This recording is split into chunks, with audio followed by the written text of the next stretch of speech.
에너지 100년 대계 이념의 발목 안 돼? 이 말이 좀 애매한가요? 아주 간단하게 제가 보여드릴게요. 예를 들어서 고준위 방사성 폐기물 관리 특별법 여야 쟁점을 딱 보세요. 고준위 방사성 폐기물 특별관리법에서요. 고준위 방사성 폐기물을 관리할 수 있는 뭐 쉽게 말하면 저장고를 지어야 되거든요. 이거 안 됩니다. 지금 법안 심사 소위에서 말입니다. 10차례 심사했지만 번번이 무산됐습니다. 이유는 간단합니다. 뭐 다른 여러 가지 이유 다 필요 없고요. 여당은 고준위 방사성 폐기물은 어디서 나오나요? 원자력 발전소에서 나오죠. 원자력 발전소를 계속 운전해 간다는 감안하에 고준위 방사성 폐기물 저장소를 짓자. 이게 여당의 입장이고요. 야당은요. 계속 운전은 안 된다. 지금에 있는 상태에서만 고준위 방사성 폐기물 관리 저장소를 짓자. 저장고를 짓자. 이렇게 이야기하고 있는 겁니다. 쉽게 말하면 문재인 정부의 탈원전을 그대로 아직도 답습하고 있다는 거 답습. 국민이 말입니다. 지금 전기료 폭탄을 맞으면서 얼마나 고통스러워하는지 야당은 알고나 있나요? 기업이 말입니다. 전기료 폭탄에 무너지고 있다는 사실 알고나 있나요? 이게 이념의 발목이란 말이 그 말이에요. 지금 우리 사회에서는요. 자영업자든 중소기업이든 전기료 폭탄 때문에 울고 있습니다. 그러면 전기료 폭탄에 울고 있는 것을 어떻게 하면 해결할 수 있을 것인가? 여야가 지혜를 모아서 그 해결의 방법을 찾아도 시원치 않은데 한쪽은 앞으로 원자력 발전소 더 지을 거니까 저장고를 더 크게 지어야 된다. 한쪽은 더 이상 지어서는 안 돼. 원자력 발전소는 여기서 수도비야. 그러면서 더 가면 안 돼.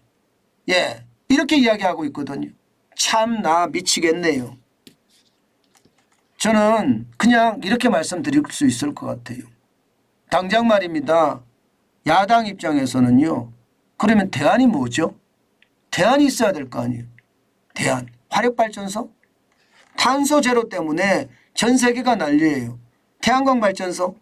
지금 뭐 대한민국을 다 갈아엎고 태양광으로 깔아야 되나요? 그거는 아니잖아요. 그거는. 지금 이대로 계속 가면 여러분 얼마 안 갑니다. 이제. 얼마 안 가. 시간도 얼마 안 남았어요. 당장 말입니다. 사용 후 해결료. 이게 고준위 이제 방패장을 만들어야 되는데 사용 후 해결료가 늘어나는 거 보세요. 2023년에 이미 18,600톤까지 늘었습니다. 1990년에 1,336톤이었던 것이 2010년에 10,000톤이 넘어서 2023년에는 18,600톤까지 갔어요. 누적 기준입니다. 그러면 이거 어딘가에 지하든 해양이든 깊숙한 곳에 방사능의 피해가 없는 곳에다가 저장고를 만들어야 되는 게 정상이잖아요. 이대로 가면 7년 후에 한빛 원전 가동 중단이 된다는. 그러면 이게 에너지 100년 대계가 되는 건가요? 에너지 100년 대계를 또 망친다는 이야기잖아요. 그런데 문제는 이 한빛 원전만 가동이 중단되는 게 아니에요. 보세요. 한빛 원전은 2030년 7년 후가 저장 시설이 포화되는 시점이고요. 한울 원전은 2031년이고요. 고리 원전은 2032년입니다. 월성 원전도 2037년이고요. 신월성 원전도 2042년입니다. 그러면 더 이상 이제 하지 말라는 이야기인가요? 저는 이게 말입니다. 이게 세상을 참 모르는 것 같다 이 생각을 합니다. 왜냐고요 여러분? 여러분 세상은요 지금 굉장히 급속도로 변해가요. 전 세계가 이상기후 때문에 큰 피해를 보니까요. 탄소 제로를 굉장히 강력하게 추진하고 있어요. 탄소 제로가 돼야지 이상기후가 덜해진다. 그 차원에서 말입니다. 그래서 원전에 대한 수요가 굉장히 높아지고요. 특히 말입니다.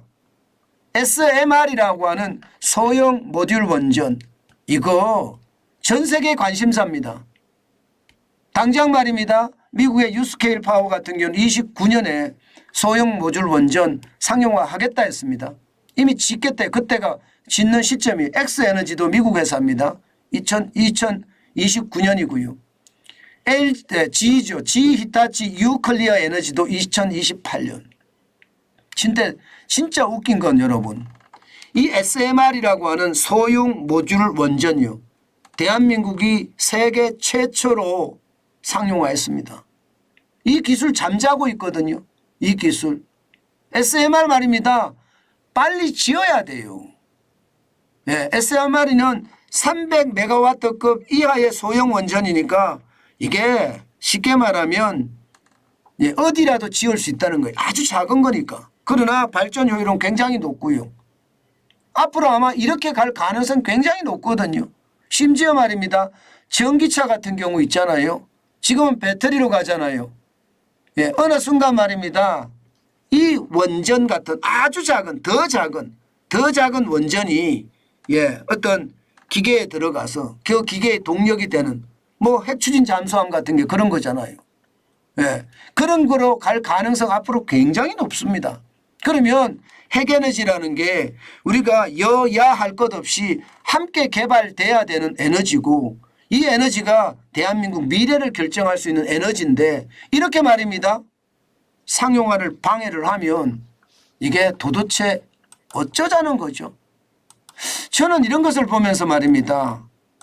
이게 정치적 이해관계, 저는 이것을 떠나서요, 대한민국이 잘 될 수 있는 방안이 뭔지 실사구시를 선택을 해야 되는데, 한쪽은 달나라에 살고 있고요, 다른 한쪽은 현실에는 살고 있는 것 같은데 추진력이 약하고요.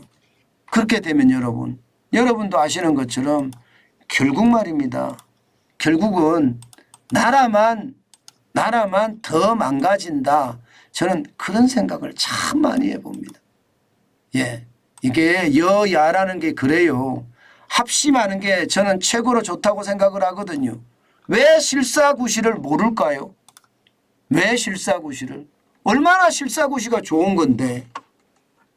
그러니까 우리는요, 이게 이념에 매몰돼서 세상을 보지 못하는 것은 우리 민족의 미래를 갉아먹는 것 아닐까. 저는 솔직히 그 생각도 해봅니다. 제발 나라가 바로 갈 수 있도록, 이념의 논쟁보다는, 우리나라에서 이념의 논쟁 끝낼 때가 안 됐습니까?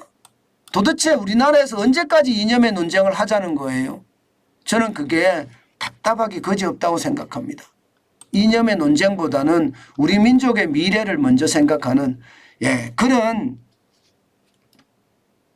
획기적인 의사결정을 하는 그런 여야가 됐으면 저는 너무나 좋겠습니다. 이대로 나라가 망가지는 것을 계속 보고 있기가 참 안타깝네요.